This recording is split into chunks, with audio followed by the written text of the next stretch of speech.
at our school. Having said this, we have some guests with us here. So our first guest that we have is Dr. Firoz Osman.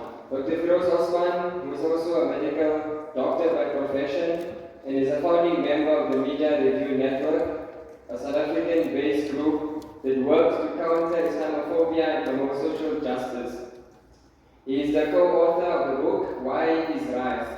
The Anatomy of the Zionist Apartheid, South African Perspective, which was published in 2013.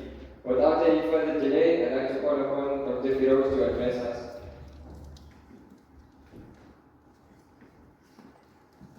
Assalamu alaikum wa rahmatullahi wa barakatuh.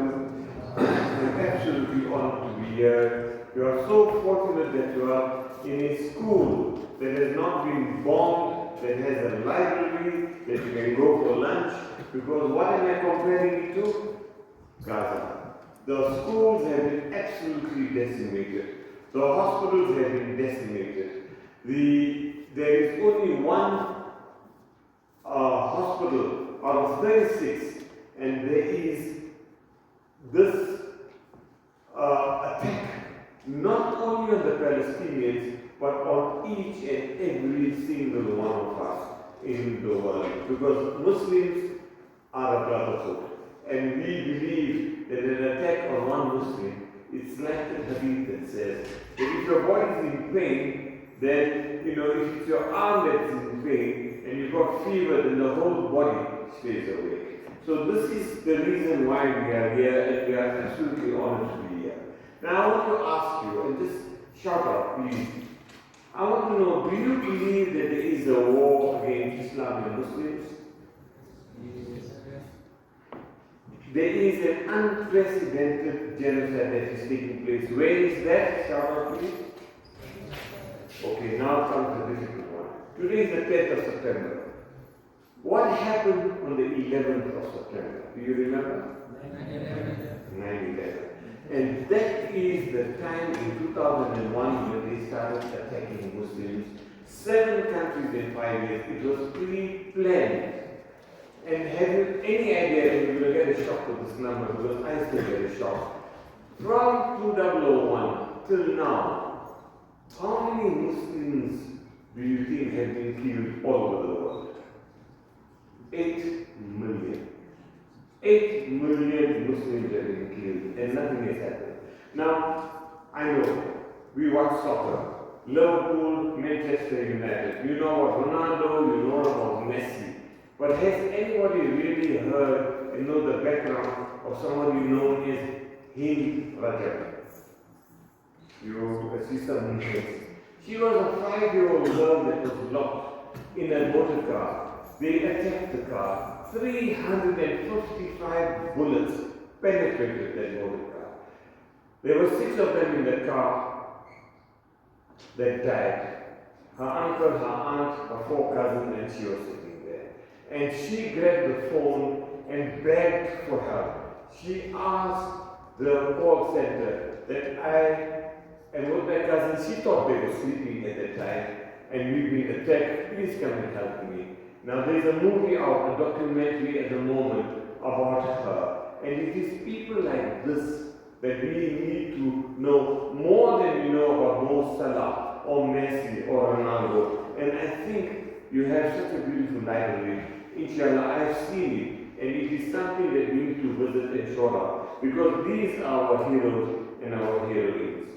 Now, the Mulana or the student now read an ayah of the Quran. It said, Ikra. It means read. It means recite. But it doesn't only mean that. Because you know what happened? It started a revolution in the world. The first word in the Quran started a revolution that changed the entire world. It was revealed to Rasulullah sallallahu alaihi wasallam. He was a revolutionary. And this is the person or book that the greatest man who graced our world. We need to read about him. Because over a period of 23 years, we Muslims ruled 2/3 of the entire world. We ruled it. In fact, that is part of the problem, because it all starts with Ikra. It starts with reading, it starts with reciting. And this is something that we need to counter, because they attack Muslims and they think that, you know what, Muslims oppress the women. Do we?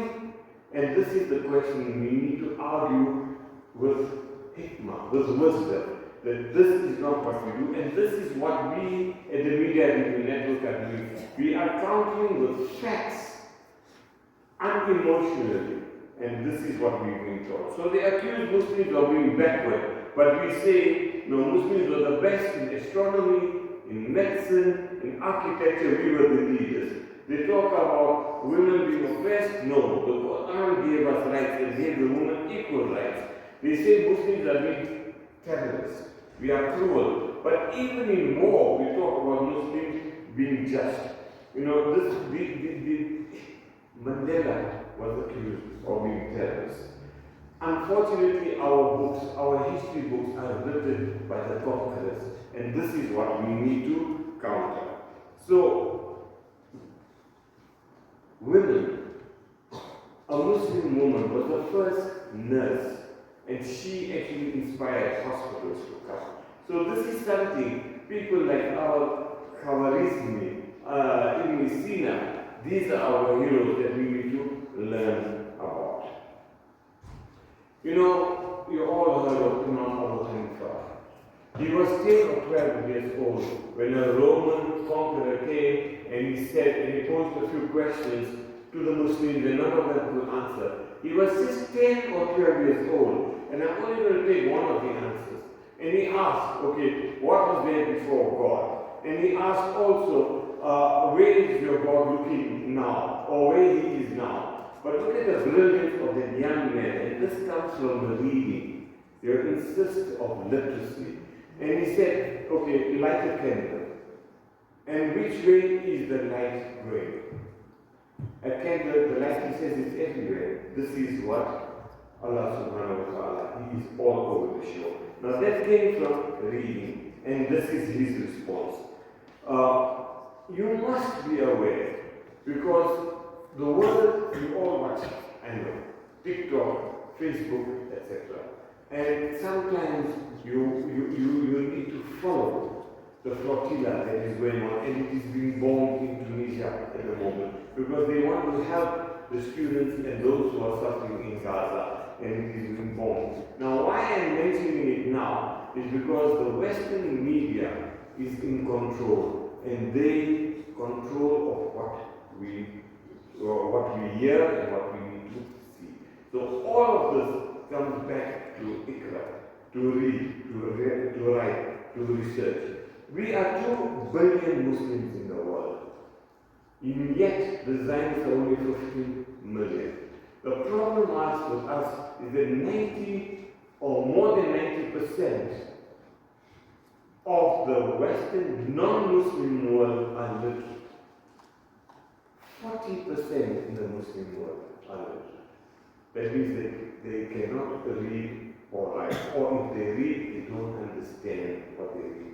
We need to change that, and that is the power relations, because these are the people, they won 150 Nobel Peace Prize, not Peace Prize, Nobel Prizes, Muslims 3.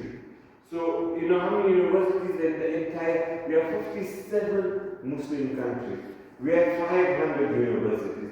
In the United States of America alone, there are 5,700 universities. India has 8,000 universities, and the Muslim world has had 500. Not even one of them are in the top 500. The literacy I mentioned to you. So these are some of the factors. Now I want to cut my talk short, because what are you going to do? You need to strive to read. And I think to counter, because we need to understand that the greatest enemy that is facing you and I is an ideology, a system of beliefs that is called Zionism. Whatever you do, you know they bombed Doha. They tried to kill the leadership of Hamas. And it is Zionists. They bomb Lebanon, they bomb Syria, they bomb Iran, they bomb a lot of Muslim countries. We need to understand what is Zionism and how are we going to counter that. There is a genocide taking place. We need to understand that Zionists and the way we counter that is through what the girls are going to tell you now. The sisters are going to talk to you about what is your role in how to weaken Zionism. Shukran wa assalamu alaikum wa rahmatullahi wa barakatuh. Young people here today, striving hard towards your education. I greet you with the universal greeting of peace. Assalamu alaikum. It looks like you're already asleep. Is it Wednesday blues? First off, on behalf of Community with a Conscience, I'd like to extend my heartfelt gratitude for you having us over, allowing us to intrude on this lovely but surprisingly weekly for September Spring Day. I'd also like to thank our esteemed Dr. Firoz Osman for allocating some of his valuable time, some of his valuable speaking time to us so that we could introduce you to activism with a purpose. Is that correct? I must say you all look fresh and attentive. Okay, I'm going to change that a bit because you don't look like you're asleep. But no midweek blues, eh? Actually, Wednesday's reputation is that of countdown to the weekend. Right, learners? In any case, I can assure you that our talks won't bore you or drive you into a literary stupor. Don't worry, guys, we got you covered. Say, did any of you by chance catch the celestial spectacle that was the full eclipse on Sunday night? Oh, that's good. That blood moon, right? Was it not simply glorious? We were lucky to be a witness to this breathtakingly stunning wonder of Allah subhanahu wa ta'ala. I will admit to some chills though, conditioned as we've been by Hollywood, that the red color represents a portent of doom. But once that thought hit me, I immediately decided to proactively change my mindset. No longer will I accept the Hollywood version of anything. In fact, red, black, white, and green, our watercolor colors, would be my go-to positive vibe. I'm sure you get the reference if our kafiyas and hijabs didn't give it away. So let me introduce myself. My name is Susanna Osman, and no, I'm not related to Dr. Firoz. Though with the whole 6 degrees of separation idea and my dear friend Mania, who keeps joking about me finding relatives everywhere, yeah, who knows, I might be related to some of you too. So my extended family is big, a huge really, sometimes referred to as the famous or rather infamous Fiki's family. Today though, I'm here representing another family. Today, I'm wearing the hat of Community with a Conscience. Who here can tell me what they understand the word conscience to mean? Anyone? Basically, it's knowing the difference between right and wrong. Being students of the Quran, let me introduce you to a verse that you may already be familiar with. Surah Shams, chapter 91, verse 8, in which Allah subhanahu wa ta'ala takes an oath as follows. Let's read from verse 7. Bismillahirrahmanirrahim. وَنَفْسٍ وَمَا سَوَّاهَا, and a soul and he who perfected it. And then verse 8, فَأَلْهَمَهَا, what is right for you. Very apt, wouldn't you say? So how did Community with a Conscience come into being, you may ask?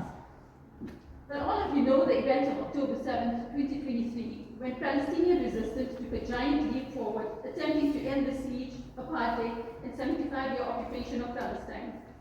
What this led to and what we are witnessing in real time and living color is the most horrific massacre and genocide of the Palestinian people. It's unbelievable to me that we're on the cusp of 2 years. That's right, just shy of 730 days of watching helplessly as the Palestinian Holocaust unfolds. Yes, many of us have felt helpless in the face of such carnage and death and destruction. And since we couldn't be present on the front lines to support our brothers and sisters being brutally oppressed and murdered, we had to find creative solutions to help. Out of our despondency, there arose the spirit of meeting the enemy, the illegitimate, illegal, murderous regime that calls itself Israel, where it hurts them the most, and that's their profits. We needed them to hear the voices of the world calling them to account for the injustices they were perpetrating. Hence, the revival of the boycott movement was born within our community, calling people to conscientize themselves, boycott complicit companies and brands, and weaponize their wallets. Since the Quran guides us towards not only halal but tayyib, good, wholesome and pure foods and eating habits, we're already halfway there. We at Community for the Conscience are simply adding one more layer to the halal and tayyib, that of ethical consumerism. Here's a few tips on how to boycott effectively. Know the BDS list, and if that seems too large and intimidating, start with our Community with the Conscience top 10 list of brands and companies to boycott. That's the list we've given out to you guys today. Number 2, download apps like No Thanks or Boycott. Third one, read product labels. Number 4, educate yourselves on how corporations are complicit in genocide. This could be in any or all of the following ways. If they operate on stolen Palestinian land, if their owners or CEOs pledge unconditional support to the illegal state, usually in the form of money, which they in turn then use to purchase ammunition, but also could be something as simple as providing free Happy Meals to the occupation forces. If they supply weapons or any form of any form of logistics and other support to the occupier, and if in the face of genocide, they are clearly pro-Israel. The last point, adjust your consumer choices and spending habits. Boycotting as a tool for resistance has been proven to be a tried and tested method that has garnered results. In fact, the pressure of international sanctions and worldwide boycotting of all things South African helps SA to remove itself from the yoke of apartheid. With boycotting being the core mission of Community with the Conscience, why don't you check out our social media? For those of you that have Instagram, follow us, but do it at home. We don't want your teachers for you to be down with your teachers. So we are community _with_conscience_ZA. You need to type in the entire URL, as Meta is shadow banning us. At least I think that's the tech-savvy terminology for what the form of censorship they're using is. And here's another out-of-the-box idea. Perhaps one of you bright sparks can develop a user-friendly platform that allows us to cut ties with Israel/American-run and operated Instagram, WhatsApp, and Facebook. You children, teenagers, and young adults are our future, and it's my fervent hope that you lead the way. With that, I'm going to hand over to Farhana Ibrahim, who, by the way, I am related to. Farhana is going to talk about education with a short reminder about boycotting, which is our form of resistance. Time permitting, she could have a short Q&A. If so, you can just consult the pamphlets that she's given you. Maybe you can answer some of it and can give you something for your answers. Anyway, I hope our message today will resonate with you, thus creating bonds of shared values. Thank you for your attention, and always, keep that aside. That in, because we have some lovely magnets to give away if you're still paying attention. Respected educators, staff, and beloved learners of this beautiful institution, I greet you with the universal greeting of peace, which was wishing you peace, blessings, and the mercy of Allah be upon you all. It is indeed an honor for me to be standing before you and saying a few words in a hope that it will ignite in you, our future leaders, a desire to play your part in standing up for justice and against oppression in a world that seems to have just allowed a gruesome genocide to continue for almost 2 years now. What we are witnessing is the most horrific, agonizing, and brutal onslaught of the Palestinian people.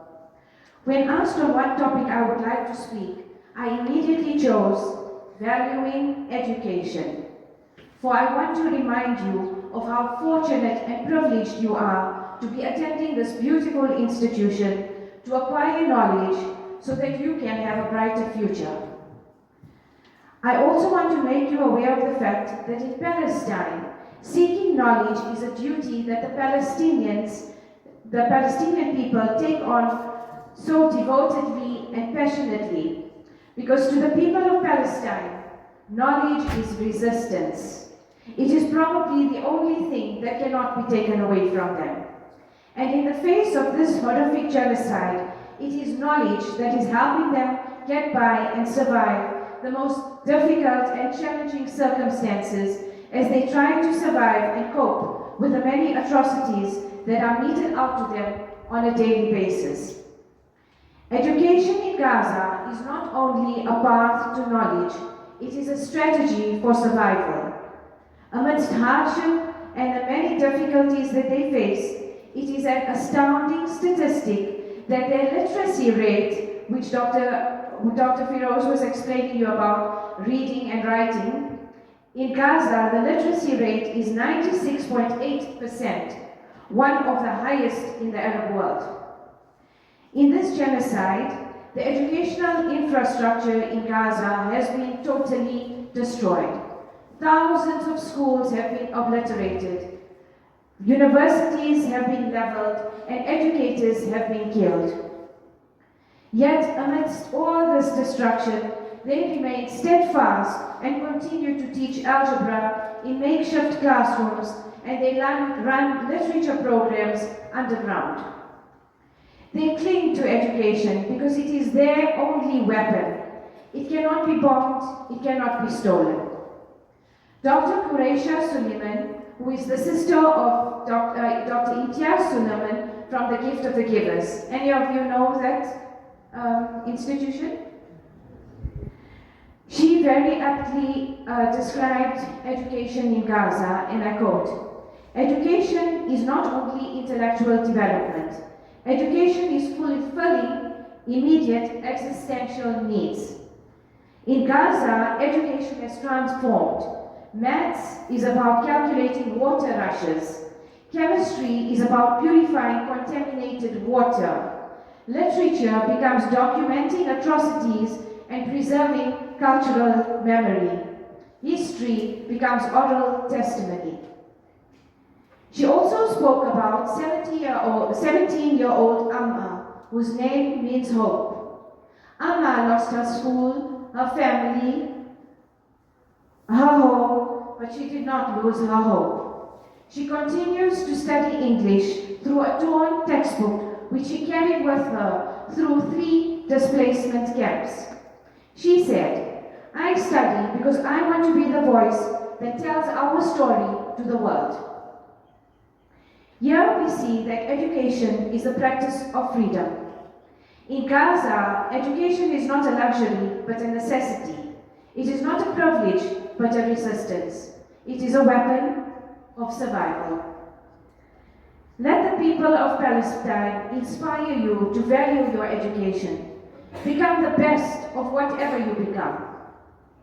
I want to now let us all take a moment to reflect and ask ourselves, what is it that we are doing to stand against this genocide?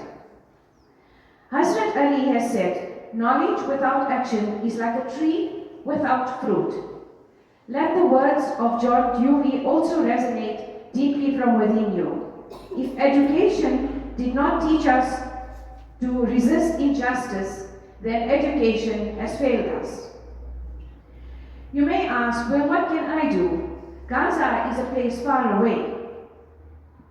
But we all know too well, don't we, that when one part of our Muslim Ummah hurts, the whole body must ache. Take a stand for truth and justice. Stand firm against oppression. We are South Africans. Our history enables us to relate to the pains and suffering of oppression.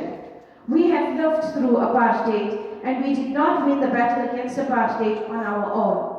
The entire world stood with us and placed sanctions on South African goods, excluded us from sports and world events, and put enough pressure on our governments to make the change and grant freedom and equality to all. Our former president, Mr. Nelson Mandela, said, "Our freedom is incomplete without the freedom of the Palestinians." Why is that? Because they stood with us in our times of need. Today, we need to stand with them. Make a firm commitment that you will join the boycott movement. You will not support the brands and companies that fund the Zionist entities that are funding this genocide and killing our brothers and sisters and beloved children in Palestine. We often hear, will my one can of Coca-Cola really make a difference? Yes, absolutely. Because of boycotts, over 100 Starbucks outlets have closed in Malaysia. The combined impact of boycott pressure on McDonald's alongside other companies like Starbucks and Zara has led to billions of dollars in financial losses and a noticeable decline in the company's market values. We cannot take up arms and go and fight alongside our brothers in Palestine, but we can do something. We need to weaponize our wallets, make ethical choices. No more Coca-Cola, no more Clover, no more Discount, no more Pick and Pay, no more McDonald's and KFC, no more Starbucks, no more Cape Union Mart. We have handed out these pamphlets. Please read through it so that you understand the part that these Zionist companies play in killing and murdering men, women, children mercilessly daily. This we call our top 10 list. Pick at least one today. Support the movement. Stay far away from these stores and products. Go home and tell your parents, your helpers, your neighbors, your friends to stop supporting those that are supporting the genocide. I thank you for your time and for your attention. I wish you every success in your examination, and I wish for you steadfastness and determination and courage to follow the paths of truth with conviction. Thank you. Assalamu alaikum everyone.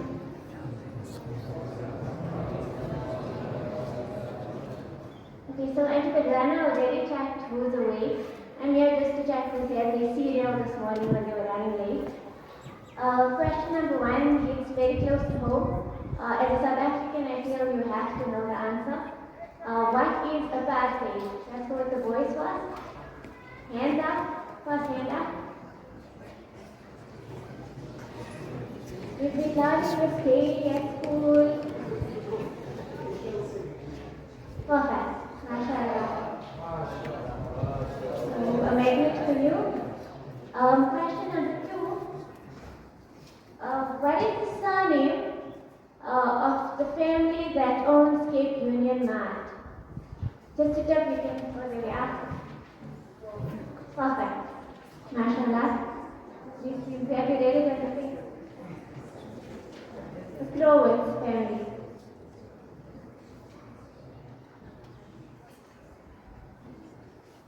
Okay, third question. What option do we have as an alternative to the boycotted discount pharmacies to buy our medication? Can we have the call? Pharmacies in the area. Example? Okay, so very close to you. And almost on the final question, can we just try one more for the girls? What two major events took place in 1948? So we can have one from the girls, one from the boys. From the boys?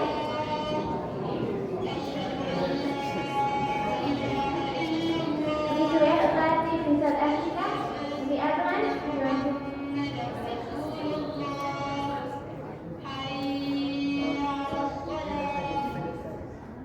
Close, with the tongue quick, with an M. Wood. Nakba. Okay, so the Nakba in Palestine and the apartheid in South Africa. And the last question is, if you are on Instagram, which I think most of you are, what is the Instagram handle for our page? Community with the conscience. Jazakallah so much for your time. Just as a token of appreciation from the school, just like to give this to Doctor. And Abbas, the other Abba will pass it to you. Jazakallah so much.